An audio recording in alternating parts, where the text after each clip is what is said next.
There's no sports league unlike it anywhere in the world, where cartoons and football come together. This is the United States Cartoon Football League, celebrating its 40th anniversary.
Сто свечей, твоя грация, ориентиры страстей, острый бритвый взгляд, ясней, чем кристалл, и все говорят, ты тверже, чем металл. И вкус ночи. Fashion girl.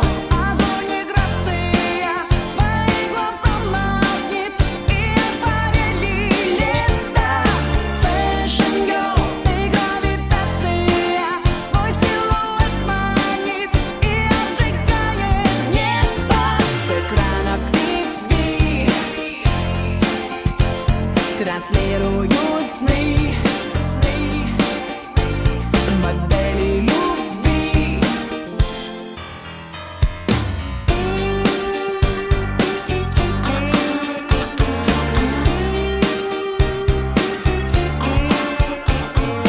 В твоей красоте 500 КПД, и все мужчины, знай, стоят в режиме стендбай. Всему вопреки, сверкай и люби, свети за окно своим врагам назло.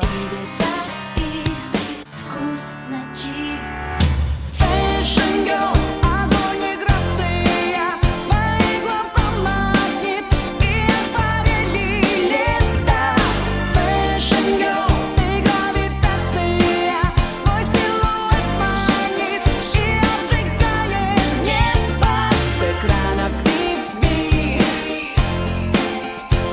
Транслируют сны, модели любви.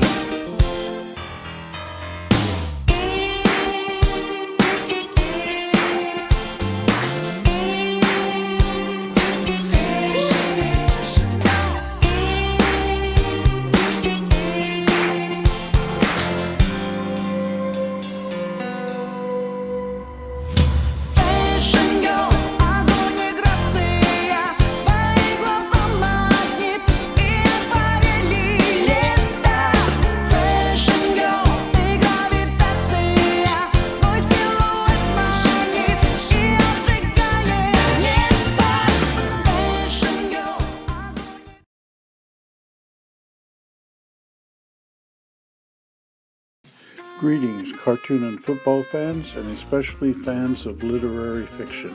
This is Bob Mozark of the USCFL Network welcoming you to our newest contest as we will rate and review stories written by Robbie Graham about his creation and the world's newest superheroine, Fashion Girl. Here's how the contest works. Fashion Girl and only Fashion Girl is participating. Football scoring will once again be used. The scores we give will be done also be done by a percentage rate. 120 points is the maximum score, and 100% will be the maximum percentage. There will also be a 5-minute excerpt courtesy of Alexa, the Amazon app. In addition, Robbie will give you the backstory of each style check and how they came to be. As we begin round 2, Fashion Girl is perfect so far with 8 points and a percentage rate of 6.7%. It is only round 2, and there's a lot of contests left to go. After we take a brief pause, we will begin round 2 of the Adventures of Fashion Girl, fighting crime with style, and this week's story, the red hot matter of the ice cold case.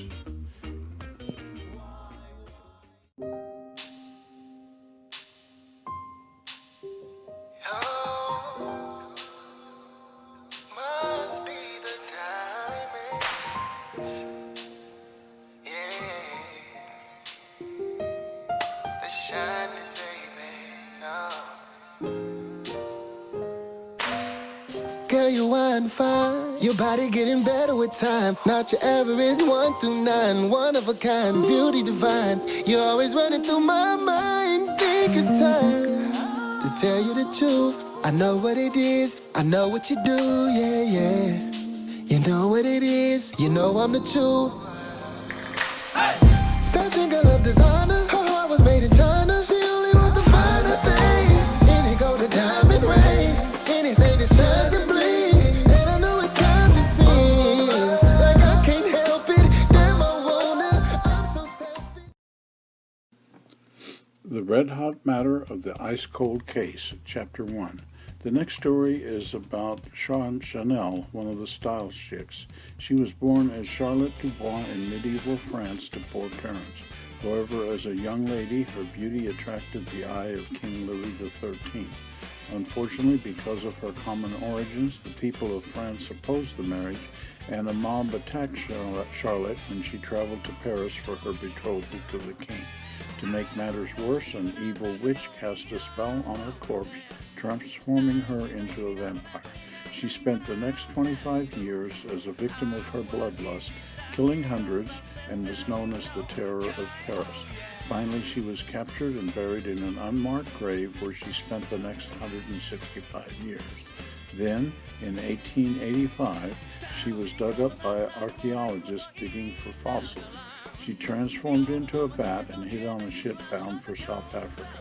There she learned English and studied chemistry, becoming a perfume maker whose chain of stores allowed her a modest fortune and the ability to hire staff willing to allow her to transfuse their blood, sating her need to kill.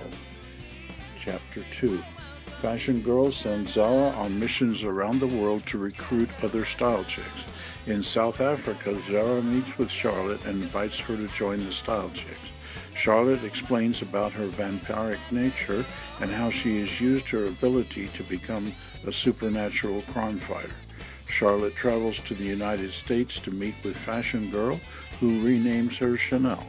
Soon afterwards, the FBI travels to Colonia to arrest Chanel for the crimes she committed 300 years ago as a vampire. Fashion Girl is arrested and charged with harboring a fugitive. Fashion Girl is tried before the Supreme Court and acquitted of the charges against her, but Chanel is extradited to France. Chapter 3. Fashion Girl travels to France where she finds the public mood is against Chanel. Fashion Girl visits Chanel in the Bastille prison and sees that her associate is weakened because she's been unable to receive her regular blood transfusions. Fashion Girl arranges with the prison authorities to provide her own blood to Chanel to stave off the style chick's demise. Chapter 4. The trial of Chanel begins. It turns out that the quest for justice against the Terror of Paris began with a historian who had noticed that there was no record of the death of Charlotte Dubois. He turned over his search to the French police, who in turn brought in Interpol. Eventually, the European law enforcers were able to identify Chanel as the former Charlotte Dubois. Fashion Girl is put on the stand to testify about the reformation of Chanel's character, as is the police chief of Colonia. Chapter 5. A surprise witness then testifies. The sister of the historian reveals that he had lied under oath about his research.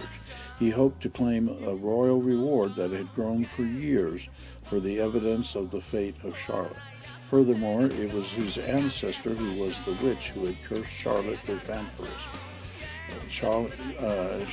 Chanel is acquitted and returns to the United States.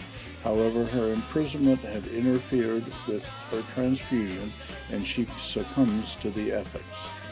Chanel is buried as a hero. We will now briefly pause before returning for the wrap-up and score.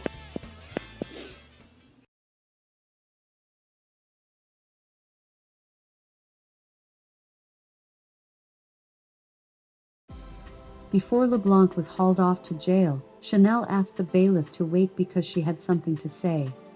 Chanel said, "Monsieur LeBlanc?" She slapped his face as hard as she could. LeBlanc's head turned a full 90 degrees and continued, "That's for what your ancestor did to me." Then she slapped the other side of his face as hard as she could and continued, "That's for what you and that FBI agent put Fashion Girl through as well.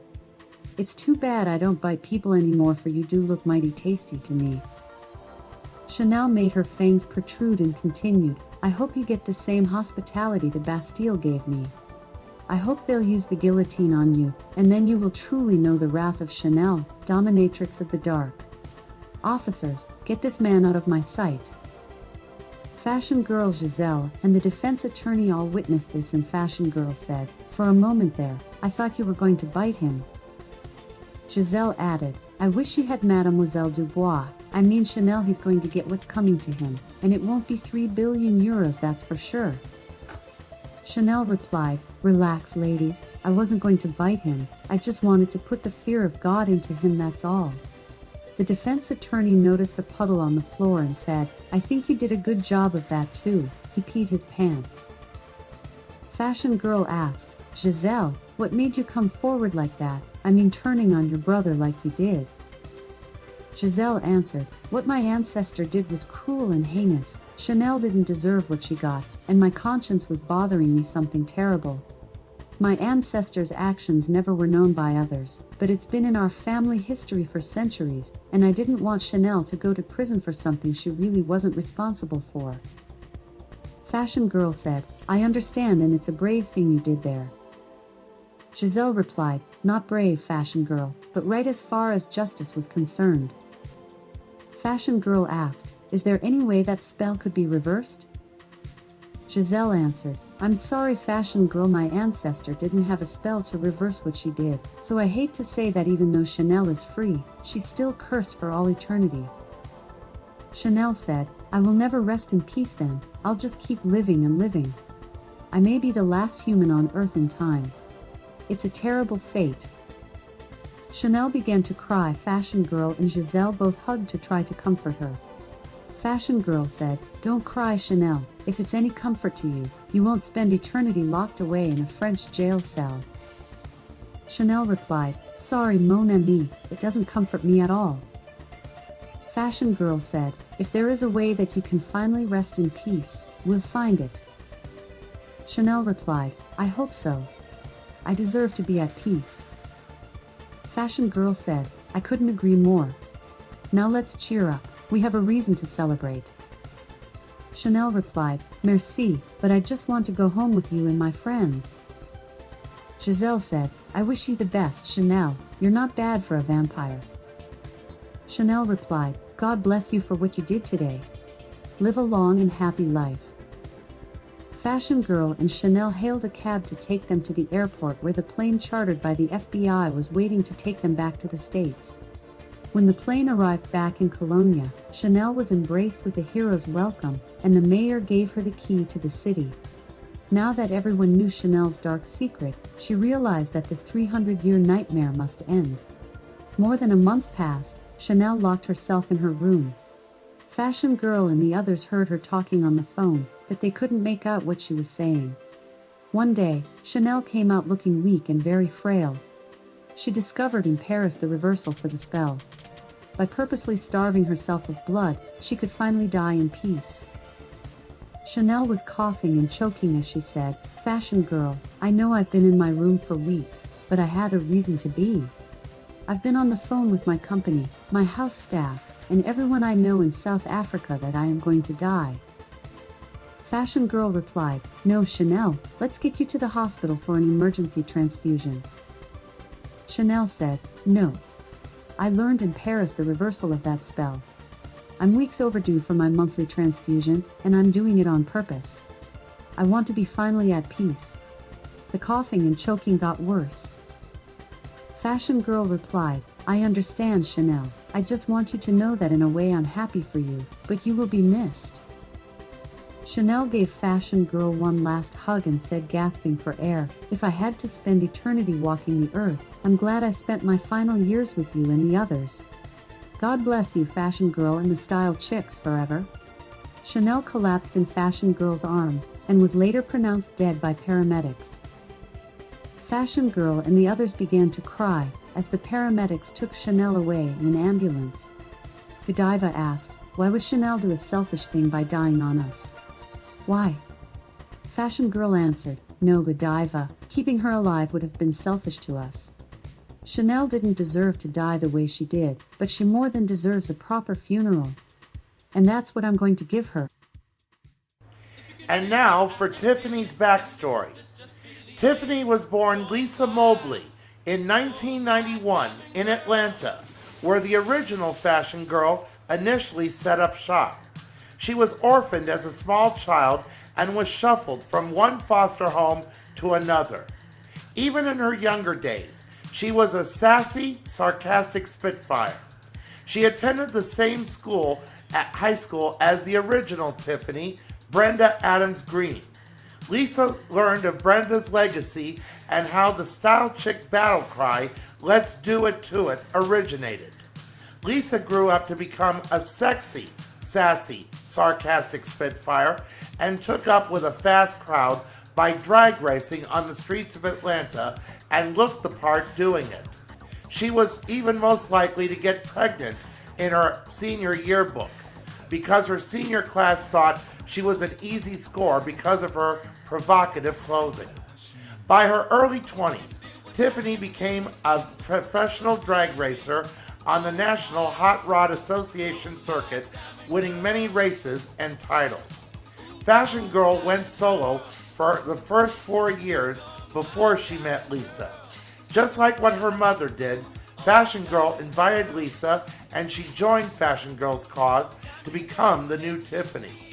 Tiffany met Brenda Adams and became her sensei, teaching the new Tiffany the martial arts, earning black belts in karate, taekwondo, and ninjutsu, the same martial arts her original counterpart had learned. Brenda even told stories about her adventures as the original Tiffany. Tiffany is Fashion girl's second in command. Because of the store she was named after, Tiffany's moniker is the Queen of Bling. And because of her occupation, Tiffany is the only style chick not to wear a dress. When the new Penny Dillard joined up, and like their original counterparts, they became fast, good friends. Tiffany caddies for Penny in golf tournaments and is her assistant in magic acts they do in Las Vegas, with the proceeds going to charity. Tiffany learned she had grandparents on her father's side and their deaths in an auto accident. Tiffany was their sole heir, and she moved to Baton Rouge, Louisiana, and a fabulous antebellum mansion she named Casa de Tiffany, with Penny joining her as a housemaid. The mansion was long sold off the vast land it once occupied and kept the house staff her grandparents had. In later stories, Tiffany's demeanor became more serious and less comedic, and in 2016, she became a mother of triplets long after her high school's prediction. Whether she's drag racing, helping on the golf links, or in magic acts, or helping Fashion girl fight crime with style, the Queen of Bling shines like diamonds.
This story introduces one of Fashion Girl's allies, the style chick Chanel.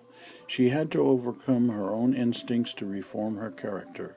Injustice was the cause of her original death and her becoming a vampire, and then injustice threatened her new life. With Fashion Girl's help, she overcomes her legal jeopardy, but the imprisonment leads to her tragic death. In a way, she welcomes the death as she will finally know peace.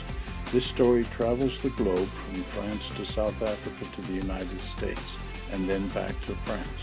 Fashion Girl uses the contacts that she has made, first as a fashion model and then as a crime fighter. I give this story a 7 as a solid continuation of the series. As always, viewers are invited to submit their own reviews and scores. The book, The Adventures of Fashion Girl by Robbie Graham, is available on Amazon.com. Tune in next week for another Fashion Girl story review. This is Bob Mozart of the USCFL signing off. And I speak italiano.